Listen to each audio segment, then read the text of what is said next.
लोग आते हैं टैली में। आज सीखेंगे टैली जीएसटी, जो कि प्रॉब्लम नंबर 6 होगा हमारा। राघव इलेक्ट्रॉनिक्स, हम लोग उसके लिए कंपनी क्रिएट करेंगे। जीएसटी प्रॉब्लम के लिए आपको यहाँ पे जैसे ये राघव में मैं बैलेंस शीट में जाता हूँ तो कोई बैलेंस शीट नहीं है। अगर जीएसटी का आपको कोई भी प्रॉब्लम करना है तो सबसे पहले इसको जीएसटी एक्टिव करनी होगी। जैसे कि मैं F11 और F3 कर देता हूँ, यानी कि इन्वेंट्री टैक्सेशन में जाता हूँ और यहाँ से आपको जीएसटी यस करनी होगी। और सेट और अल्टर जीएसटी इसको भी यस करनी होगी। और यहाँ पे मैं जीएसटी जो भी महाराष्ट्र स्टेट सिलेक्ट कर देता हूँ और रेगुलर टाइप का रजिस्ट्रेशन कर देता हूँ मैं यहाँ पे।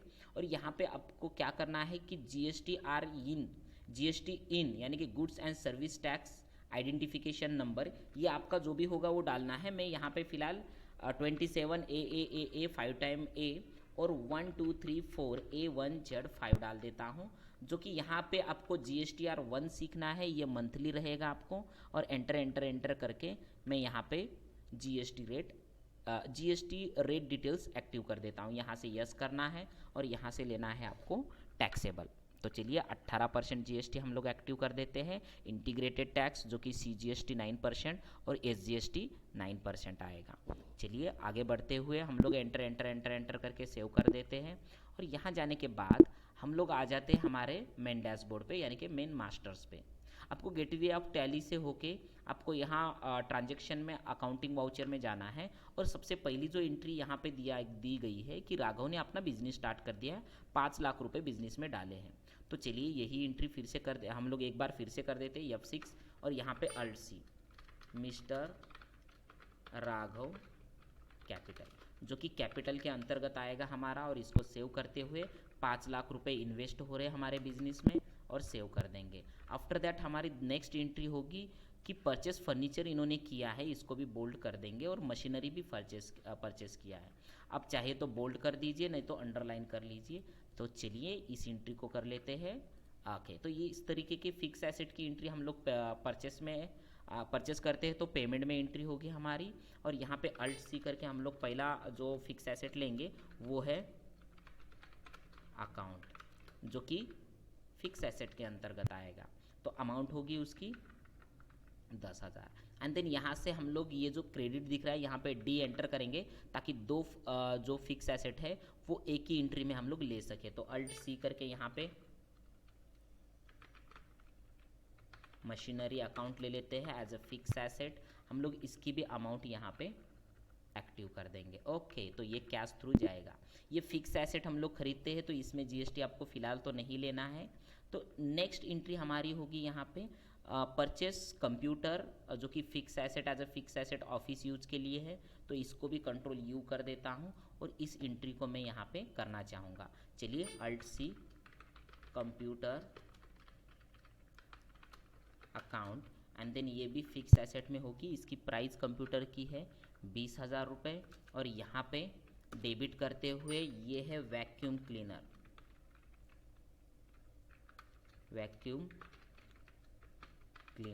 ये भी फिक्स एसेट है और इसकी प्राइस है 5,000 रुपये। आपको एंट्री में फिर से दिखा दिया जाएगा यहाँ पे, ये देखिए यहाँ पे।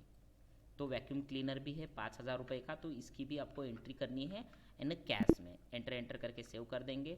अब नेक्स्ट एंट्री होगी जो कि इन्होंने CD प्लेयर खरीदा है दुकान में बेचने के लिए। CD प्लेयर 10 CD प्लेयर्स खरीदे हैं और यहाँ पे एक की प्राइस है कितनी, 10,000 रुपये। और किससे खरीदे हैं, मोहन एंड कंपनी से। तो चलिए, और 18% GST भी इनको लगी है। तो ये एंट्री आप किस तरीके से करेंगे, इसको फिलहाल बोल्ड कर देता हूँ और चले जाते हैं हम लोग टैली में। तो वैसे GST एक्टिव कर चुके हैं, हम लोग को जाना है परचेस में और यहाँ पे अल्ट C करके लेना है मोहन एंड को। और ये होगा हमारा सन्ड्री क्रेडिटर, जो कि सप्लायर है हमारा। और इसकी जो अमाउंट होगी यहाँ पे जो लेजर होगा purchase under the purchase account. तो purchase under the purchase account. और एंटर करके आपको यहाँ एक बात ध्यान में रखना है, जब आप परचेस या सेल्स का लेजर बनाते हो तो उसको GST आपको एप्लीकेबल रखना है। और यहाँ पे अल्टर GST आपको इसको भी यस कर देना है और परचेस टैक्सेबल लेना है आपको इसमें। और 18% क्या लेना है, इंटीग्रेटेड टैक्स। एंटर करके इसको, ये टाइप्स ऑफ सप्लायर किस में आएगा, गुड्स में आएगा। जो कि हमारा सप्लायर क्या सप्लाई करता है, तो गुड्स सप्लाई करता है हमें। एंटर करके सेव कर देना है। अब यहाँ पे नेक्स्ट होता है नेम ऑफ एटम और यहाँ क्वांटिटी और रेट। तो इसको किस तरीके से करेंगे यही हम लोग यहाँ देखेंगे। तो चलिए हम लोग तो इसमें क्या खरीद रहे हैं, CD प्लेयर। तो वैसे तो अभी तो CD प्लेयर नहीं चलती है, लेकिन ठीक है CD प्लेयर हम लोग यहाँ पे खरीदते हैं। तो CD प्लेयर्स आएगा ये, और ये यहाँ पे ये जो अंडर रहेगा ये क्या रहेगा, तो यहाँ पे Alt C करके ये इलेक्ट्रॉनिक्स में रहेगा। ठीक है, जो भी आपका प्रोडक्ट होगा उसके अंडर में लेगा। आपको सेट GST डिटेल्स इसको यस करते हुए यहाँ पे टैक्सेबल लेना है, और यहाँ इंटीग्रेटेड टैक्स फिर से 18% लेना है। देखिए इस जगह पे आपको बिल्कुल चेंज करना ही होगा, नहीं तो आपका GST नहीं आएगा। यहाँ यूनिट सेट करते हुए यहाँ पे मैं ले लेता हूँ नॉचेस, और यहाँ पे नंबर्स ले लेता हूँ, और यहाँ पे फिलहाल कोई कोड नहीं लेना है, क्वांटिटी कोड पूरा डायरेक्टली एंटर करते हुए मैं यहाँ पे सेव कर देता हूँ। अब यहाँ पे बिल ऑफ मटेरियल भी नहीं लेना है आपको, और एंटर करके सेव करना है। और यहाँ पे मैं 10 क्वांटिटी में लेता हूँ, और एक की प्राइस होगी हमारी 10,000 रुपये। अब यहाँ आते हुए हमें क्या करना है, जब हम लोग परचेस करते हैं तो इनपुट GST रहेगा, तो Alt C करके यहाँ लिखते हैं इनपुट GST, और ये करेंगे हम लोग 9%, जो कि ड्यूटीज एंड टैक्सेस में आएगा हमारा GST। और ये जो इनपुट यहाँ पे आपको इनपुट CGST लेना होगा, CGST, जो कि हमारा क्या होगा 9% होगा। और यहाँ पे ड्यूटीज एंड टैक्सेस में GST लेना है, और यहाँ पे सेंट्रल टैक्स सिलेक्ट कर देना है, जो कि 9% से होके कैलकुलेट होगा। अब यहाँ पे जो कि राउंडिंग मेथड नॉट एप्लीकेबल करते हुए मैं एंटर कर देता हूँ, तो यहाँ 9% 1 लाख का 9,000 एक्टिव हुआ है। तो आपको यहाँ पे फिर से CGST के बाद आपको लेना है इनपुट SGST, जो कि कितना 9% होगा, और यहाँ पे duties and taxes under the duties and taxes करते हुए आपको फिर से GST सिलेक्ट करना होगा, और यहाँ पे आपको लेना होगा इनपुट SGST, जो कि स्टेट टैक्स रहेगा, और यहाँ पे फिर से 9% आप सिलेक्ट करते हुए एंटर करके सेव कर देंगे। ओके, यहाँ सेव करने के बाद आपको यहाँ पे GST दिखाई दे रहा होगा कि 99% इनपुट CGST इनपुट SGST आपको आ रहा है। तो यहाँ पे आपको GST ई-वे बिल नो कर देना है, और एंटर करते हुए आपको ये सेव कर देना है। तो इस तरीके से हम लोग ने GST की एंट्री करी। चलो नेक्स्ट एंट्री हम लोग कर देते हैं कि फिर से हम लोग ने ऑडियो सिस्टम खरीदे हैं। क्या ऑडियो सिस्टम, जो कि 10 क्वांटिटी में खरीदे हैं, और यहाँ पे कितनी है 5,000 इसकी प्राइस, और किससे खरीदे हम लोग ने ओनिडा LTD से। चलिए इसको भी हम लोग बोल्ड करते हुए आगे बढ़ते हैं, और यहाँ पे हम लोग क्या कर देते हैं, जो कि पार्टी नेम होगा हमारा यहाँ पे Alt C, ये पार्टी नेम होगा ओनिडा LTD, जो कि सन्ड्री क्रेडिटर के अंतर्गत आएगा, और यहाँ पे सेव कर देंगे। ओके, और यहाँ purchase under the purchase account, और यहाँ लेंगे सिस्टम्स, जो कि ऑडियो सिस्टम्स होगा हमारा, और ये भी इलेक्ट्रॉनिक्स में होगा, नंबर्स में होगा। एंटर करते हुए हम लोग इसकी भी अमाउंट डालेंगे 10 और 5,000, और यहाँ पे इनपुट CGST लेंगे यहाँ पे, और इनपुट SGST लेंगे। देखिए इस बार तो फटाफट हमारा आ चुका है। एंटर करते हुए ई-वे बिल और सेव कर देंगे। देन नेक्स्ट हमारी जो एंट्री है सोल्ड, और 2 सोल्ड की है। यहाँ पे सोल्ड कर दिए CD प्लेयर। तो किस तरीके से हम लोग सेल करेंगे यही हम लोग इसमें अब देखेंगे। तो क्या कर दिया, किरण कंपनी को हम लोग ने 8 CD प्लेयर जो है सेल कर दिया। खरीदी 10,000 है, 12,000 में हम लोग ने बेच दिया है। तो इस तरीके की एंट्री हम लोग कैसे करेंगे, इसको कर देते हैं बोल्ड, और चले जाते हैं यहाँ पे। तो ये एंट्री आएगी आपकी सेल्स में। यहाँ जाते हुए आपको करना है Alt C, और ये बेचते हैं हम लोग किरण एंड कंपनी को, जो कि सन्ड्री डेटर्स के अंतर्गत आएगा, क्योंकि ये हमारा कस्टमर रहेगा। एंटर करते हुए यहाँ पे एंटर करते हुए सेव कर देंगे, और यहाँ पे हम लोग Alt C करते हुए sales account under the sales account. लेकिन याद रहे यहाँ आपको क्या करना है, GST एप्लीकेबल, और यहाँ यस कर देना है। और GST टैक्सेबल रहेगा, जो कि सेल्स टैक्सेबल कहलाएगा। और यहाँ पे इंटीग्रेटेड 18% करते हुए आपको गुड्स लेना है, एंटर एंटर सेव। और क्या करना है यहाँ पे, अल्ट सी नहीं करना है, डायरेक्ट स्पेस दबाना है। आप क्या बेचते हो यहाँ पे, आप किरण को बेचते हो सीडी प्लेयर, तो यहाँ पे सीडी प्लेयर हमारे पास 10 क्वांटिटी में हम लोग 8 बेच देते हैं और 12,000 का एक बेचते हैं।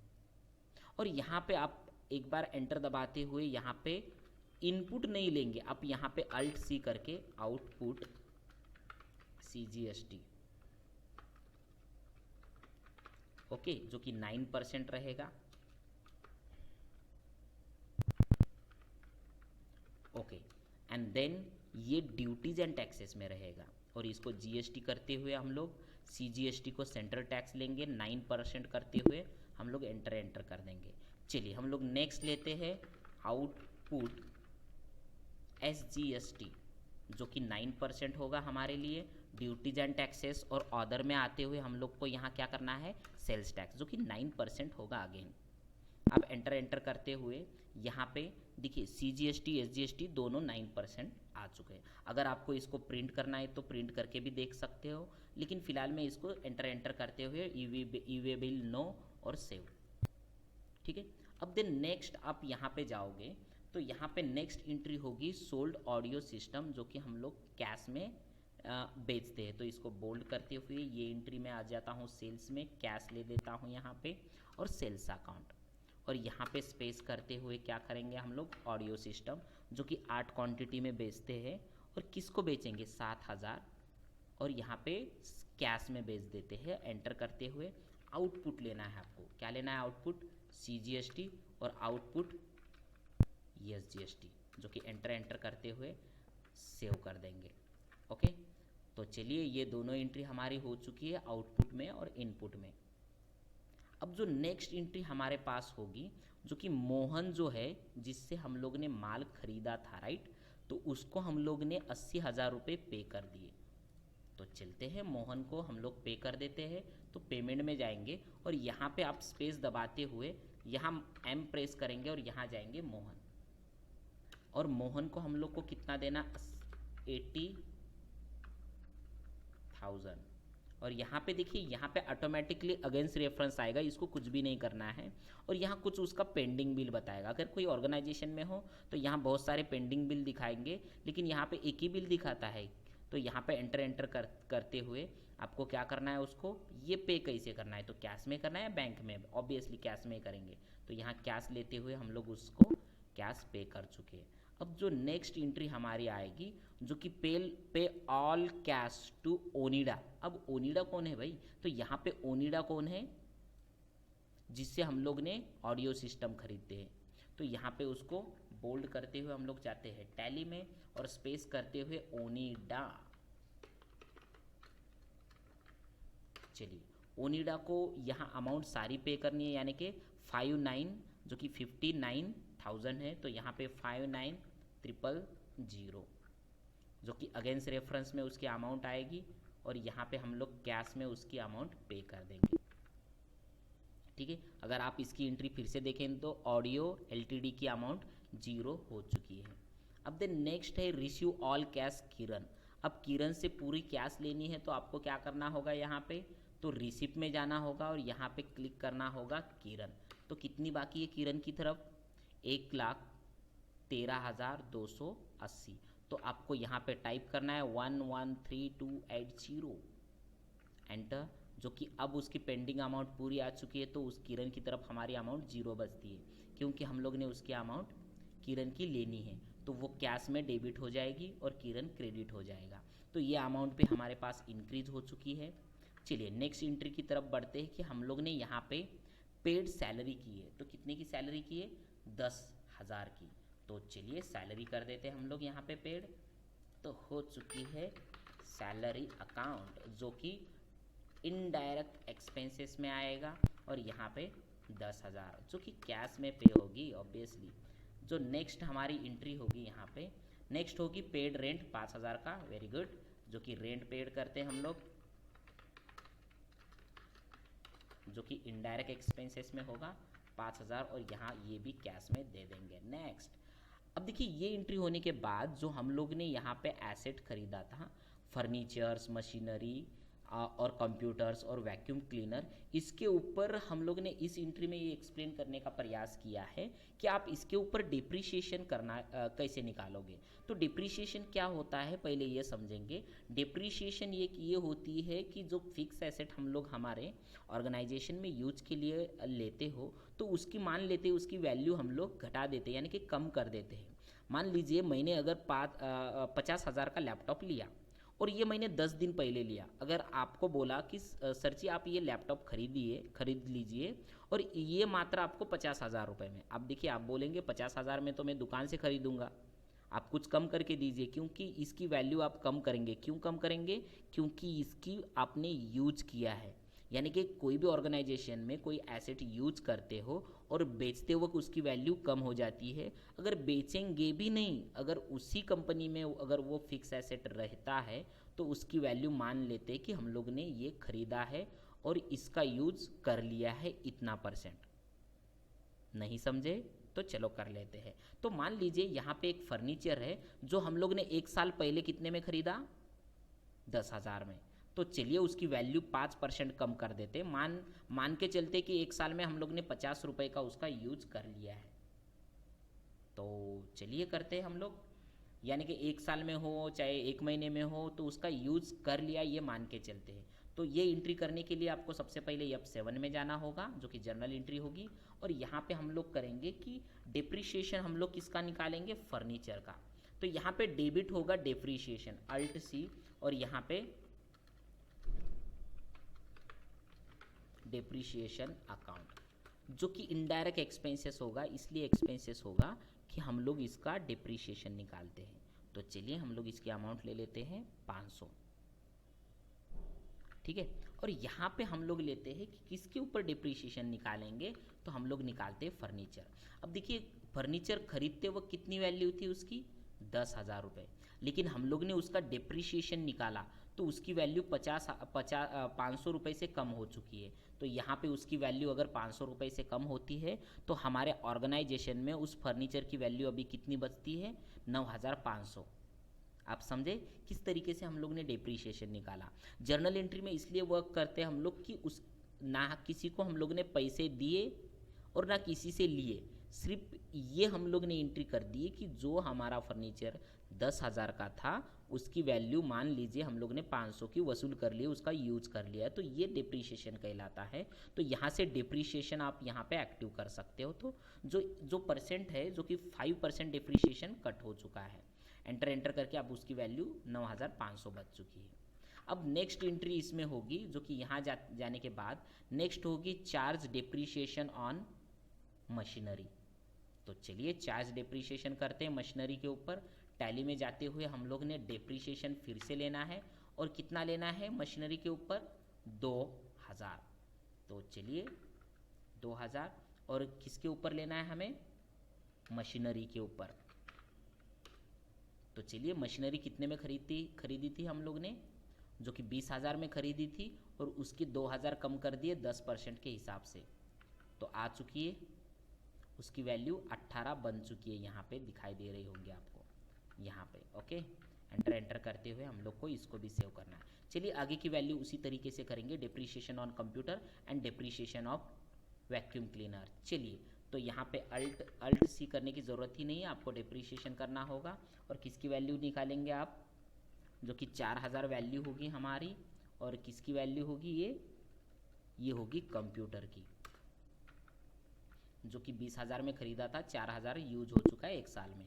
चलिए दूसरा है वैक्यूम क्लीनर, जो कि इसकी वैल्यू जो है 450 रुपये हम लोग ने कम कर दी है, और सॉरी ये डिप्रिशिएशन होगा, और उसकी वैल्यू कितनी कम कर दी है? 450, और ये है वैक्यूम क्लीनर। ओके, तो टोटल हम लोग ने डिप्रिशिएशन इतना निकाल चुके हैं, जो कि फिर से हम लोग दिखाना चाहते हैं कि आपने डिप्रिशिएशन किस लिए पहला निकाला है फर्नीचर का, और दूसरा निकाला है आपने मशीनरीज का, तीसरा निकाला है कंप्यूटर्स का, और लास्ट में निकाला है वैक्यूम क्लीनर का। तो इस तरीके से हम लोग ने ये पूरी एंट्री पास आउट की है, ठीक है। अगर इसका आप बैलेंस शीट भी देखना चाहते हो तो आप यहाँ बैलेंस शीट देख सकते हो। तो इसी तरीके से आपने ये एंट्री कर ली है, तो यहाँ पे बैलेंस शीट आ जाती है आपकी, जो कि आप देख पा रहे हो, और यहाँ पे आप एंट्री में जाओगे तो बैलेंस शीट में वही अमाउंट आपको दिखेगी। फिर से आ जाते हैं हमारे टैली में, और यहाँ पे आप जाते हो ग्रॉस प्रॉफिट, जो कि प्रॉफिट एंड लॉस में आएगा, प्रॉफिट एंड लॉस में, और यहाँ डिटेल्स पे जाते हो तो ग्रॉस प्रॉफिट आपको दिख रहा है और वही आपके असाइनमेंट में दिखेगा। आफ्टर दैट आप जाते हो फिर से नेट प्रॉफिट की तरफ, जो कि नेट प्रॉफिट है हमारा, वही आपके अमाउंट में दिख जाएगा। एंड कैश इन हैंड की तरफ जाते हैं हम लोग, और वही कैश इन हैंड देखते हैं हमारे टैली में आया क्या, और यहाँ से हम लोग जाएंगे फिर से बैलेंस शीट में एंड देन डिटेल्स। तो चलिए कैश इन हैंड कितना है हमारा, जो कि जो भी मैंने बताया था या जो भी एंट्री में लिया था वही सही है। आप इसी तरीके से एंट्री करेंगे, ठीक है। तो इससे क्या होगा, आपका ये 6 नंबर का जीएसटी का प्रॉब्लम एक इजी टू वे आप समझ सकेंगे। तो इस तरीके से एक बेसिक असाइनमेंट आपने एक प्रैक्टिकली फुलफिल की है। Okay, thank you.